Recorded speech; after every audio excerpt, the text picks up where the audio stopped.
मधुबन के बाबा,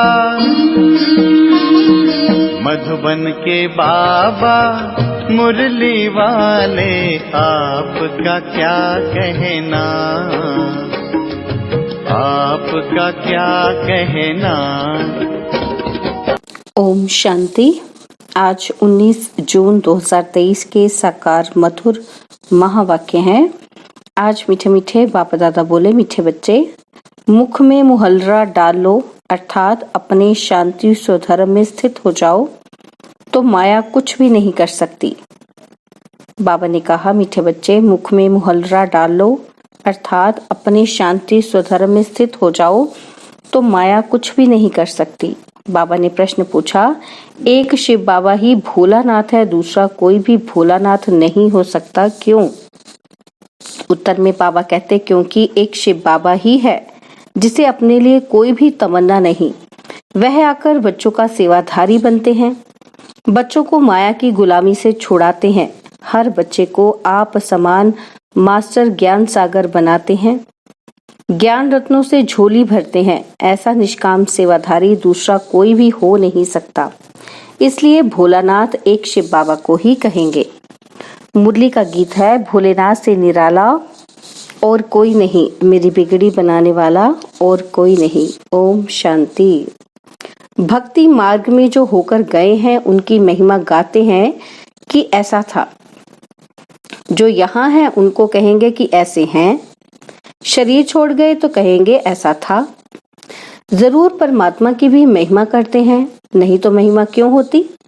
अभी प्रैक्टिकल में है, सब भक्तों का भगवान एक है, भक्तों का रक्षक व भक्तों को सद्गति देने वाला, उसको ही जादूगर कहेंगे। गाया भी जाता है, सर्व का सद्गति दाता। सर्व को सद्गति अभी मिलती है। नंबरवार जो वैरायटी धर्म वाले मनुष्य हैं, सबको गति सद्गति देते हैं जरूर। सब मनुष्य मात्र मुक्ति धाम में जाते हैं जरूर, फिर आते हैं सतो प्रधान में। नंबरवार ही आएंगे ना, पहले देवताएं, फिर क्षत्रिय, फिर वैश्य आएंगे, वर्ण बदलेंगे जरूर। कोई अच्छा काम करके जाते हैं तो उनकी महिमा करेंगे, वह तो अल्पकाल के लिए महिमा चलती है, क्योंकि बच्चे जानते हैं कि विनाश सामने खड़ा है। सबसे जास्ती महिमा उनकी होती है जो पहले पहले आते हैं। भक्ति मार्ग में पहले पहले शिव बाबा की ही पूजा शुरू होती है, अभी होकर जाते हैं इनका गायन पूजन फिर भक्ति मार्ग में होता है। सत्युग में तो भक्ति होती नहीं, उनको यह भी पता ही नहीं होता कि पहले क्या था, अथवा सत्युग के बाद त्रेता होगा। इसमें बुद्धि से काम लेना होता है। भक्ति मार्ग शुरू होता है द्वापर से। जो बुद्धिमान बच्चे हैं वह अच्छी रीति समझ सकते हैं, जिनको ज्ञान की कंठी पड़ी हुई है, हैं सब पैरेट्स। कोई को अच्छी कंठी रहती है, कोई को तो कुछ भी समझते नहीं, कबूतर हैं। तोते को सिखलाया जाता है, वह रिपीट करते हैं, कबूतर सीख नहीं सकते हैं। अमरनाथ में कबूतर दिखाते हैं, कबूतर सिर्फ पैगाम पहुंचाते हैं। तोते जो सुना वह रिपीट करते हैं, कबूतर रिपीट नहीं कर सकते। यहाँ भी ऐसे हैं जो सुनकर रिपीट नहीं कर सकते, उनको कबूतर कहेंगे। इस समय अनुसार ह्यूमन तोते भी हैं और ह्यूमन कबूतर भी हैं। इस समय के जो भी मनुष्य हैं जो कुछ बोलते हैं वे कोई काम का ही नहीं। बाप है रूप बसंत। बाबा ने समझाया है कि इनका कोई बड़ा रूप नहीं है। कोई पूछे कि शिव बाबा का रूप क्या है तो समझाना चाहिए, शिव बाबा का रूप ऐसे है जैसे आत्मा का है। जैसा बाप वैसे बच्चे। आत्मा कोई छोटी बड़ी नहीं होती है, ना बाप कोई बड़ा है। वह है परम पिता परम आत्मा, वही हमको समझाते हैं। उनका नाम ही है भोलानाथ। वह बहुत भोलानाथ है, अपने लिए एक कौड़ी की भी तमन्ना नहीं रखते हैं। बच्चे निश्चय करते हैं, परमपिता परमात्मा ने इन शरीर द्वारा समझाया है, ऑर्गन्स बिगड़ तो आत्मा बोल न सके। बाप खुद बैठ समझाते हैं, कहते भी हैं कि परमात्मा आते हैं, उनका नंदीगण भी है, उन्होंने बैल रख दिया है, जानवर तो नहीं हो सकता। ऐसे थोड़ी है कि छलांग लगाकर बैल पर चढ़ते हैं। कहते भी हैं भागीरथ, भाग्यशाली रथ, परंतु कोई को भी पता नहीं है कि वे पतित पावन कैसे आते हैं। नरक को स्वर्ग बनाने जरूर आया होगा। तब गाते हैं, भक्ति भी पहले पहले शिव बाबा की करेंगे। नंबर 1 वास्तव में सच्ची महिमा उनकी ही है।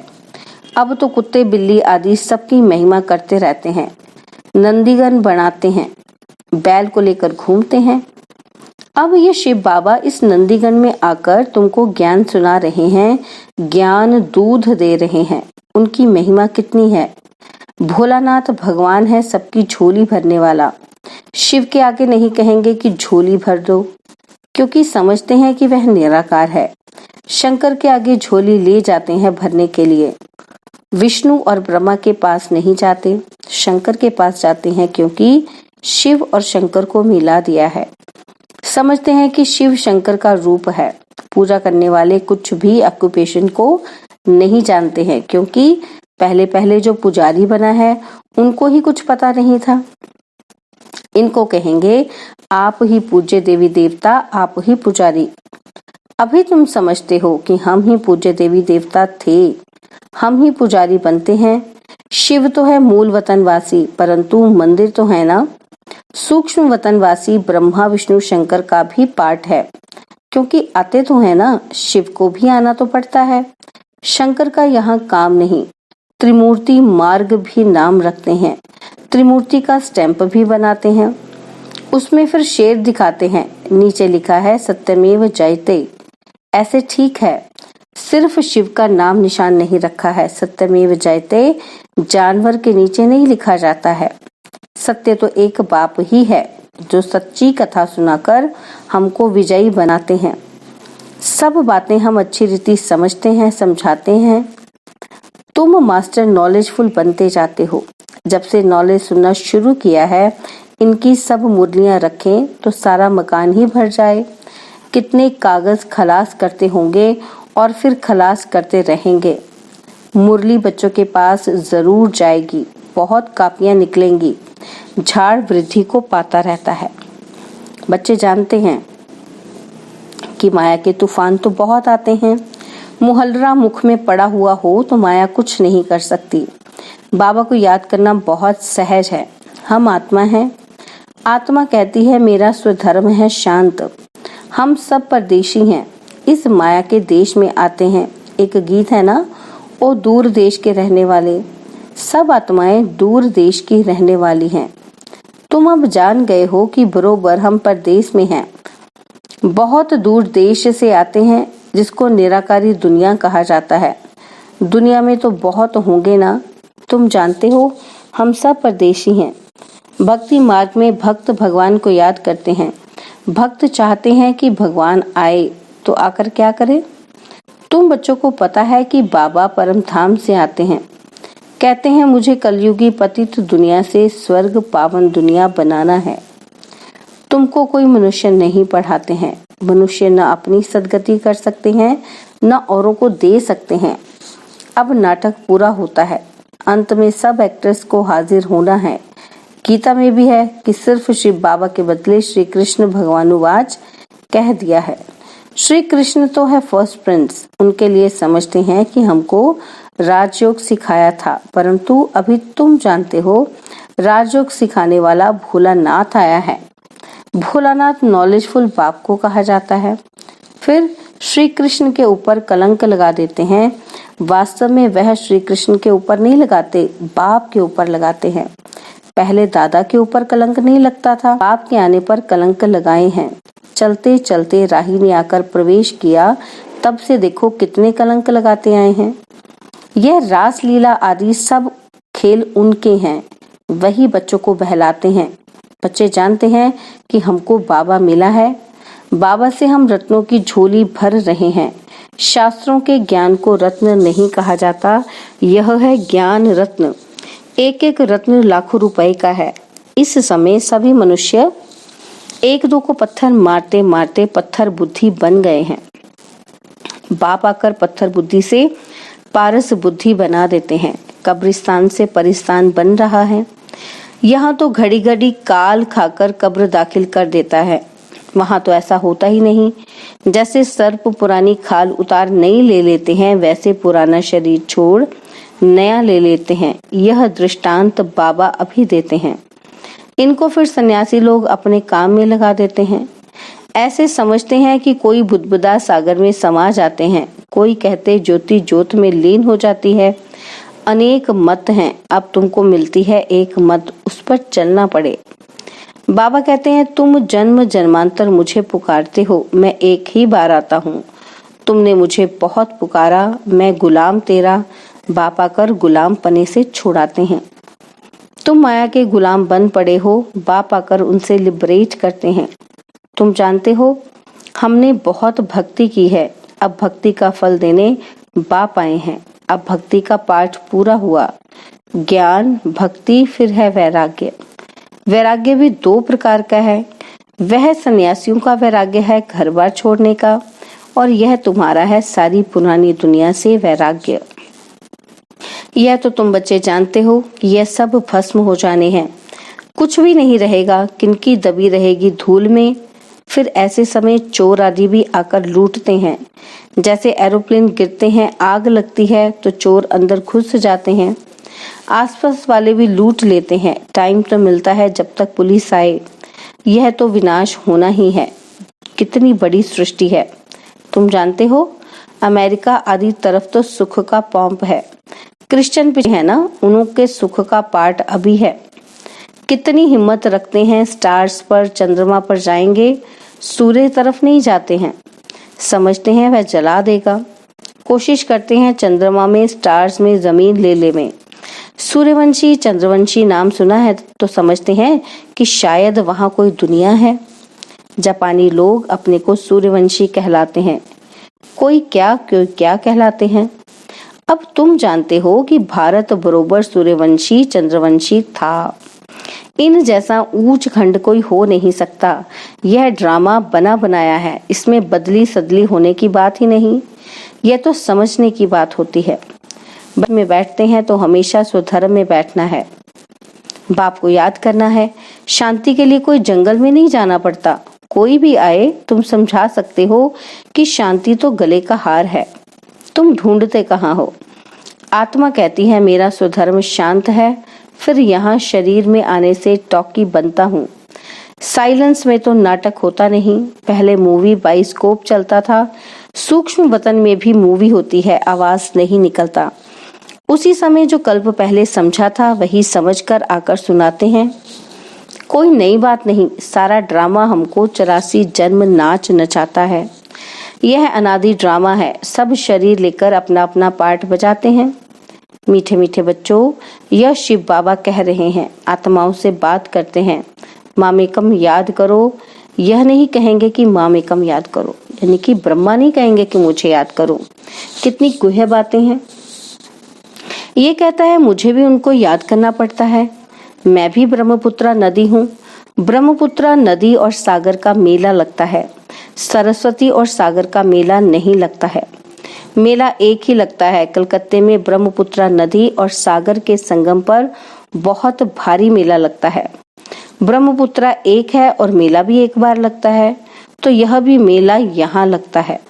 सागर ना हो तो मेला थोड़ी कहेंगे। मम्मा जाती है तो नदियों का मेला लगता है। यह मेला लगा है सागर और ब्रह्मपुत्रा नदी के साथ। यह तो तुम आप ही समझ सकते हो। अगर विचार सागर मंथन कर सकते हो तो विचार करो। यह सागर चैतन्य है और वह जड़ है। सब नदियां सागर से निकली हुई हैं। यह है मंगल मिलन। बाप घड़ी घड़ी समझाते हैं कि मामेकम याद करो। बच्चे भी कहेंगे बाप को याद करो, मामेकम याद करो बच्चे। यह तुम नहीं कह सकते, बाबा इन द्वारा कह सकते हैं कि बच्चे मामेकम याद करो। तुम सम्मुख बैठे हो ना, तुम कहेंगे शिव बाबा कहते हैं मुझे याद करो। सबको कहना है कि बाप को याद करो तो अंतमति सुगति हो जाएगी। मौत तो सबका होना ही है। अभी तो क्या लगा पड़ा है। अमेरिका आदि कितना बड़ा है। यह बंबई आदि कुछ भी नहीं रहेगी। बहुत थोड़े होंगे। अभी तो राज्य करने वाले कितने करोड़ों हैं। वहां तो शुरू में बहुत थोड़े होते हैं, पीछे आते जाते हैं। बच्चों को समझाया जाता है माया बड़ी प्रबल है, याद करने नहीं देगी, विघ्न डालती रहेगी। बाबा से बेमुख करेगी, परंतु पुरुषार्थ पूरा करना है, पक्का महावीर बनना है। योग ऐसा रहना चाहिए जो माया कभी हिला न सके।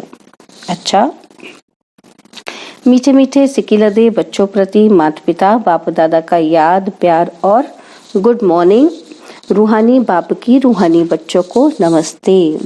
हम रूहानी बच्चों की रूहानी बाप दादाजी को दिलवा जान सिकवा प्रेम से नमस्ते। ओम शांति।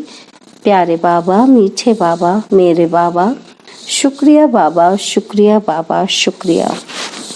धारणा के लिए मुख्य सार है। पहला पॉइंट है अपने शांत स्वधर्म में स्थित रहना है। माया से बचने के लिए मुख में मुहल्ला डाल लेना है। और सेकंड पॉइंट है पुरानी दुनिया से बेहद का वैराग्य रखना है। विनाश के पहले अपना सब कुछ सफल कर लेना है।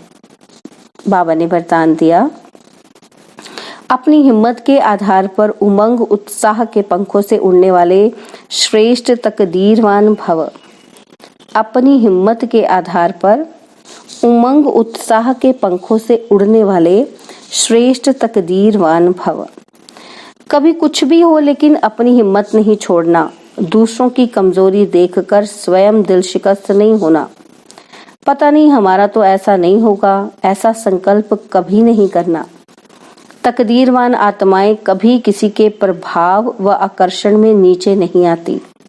वे सदा उमंग उत्साह से उड़ने के कारण सेफ रहती हैं। जो पीछे की बातें, कमजोरी की बातें सोचते हैं, पीछे देखते हैं, तो पीछे देखना अर्थात रावण का आना। स्लोगन, हरेक की राय को सम्मान देना ही सम्मान लेना है। सम्मान देने वाले अपमान नहीं कर सकते। हरेक की राय को सम्मान देना ही सम्मान लेना है। सम्मान देने वाले अपमान नहीं कर सकते। ओम शांति। और अब यह एक बहुत अच्छी वीडियो भी जरूर देखें।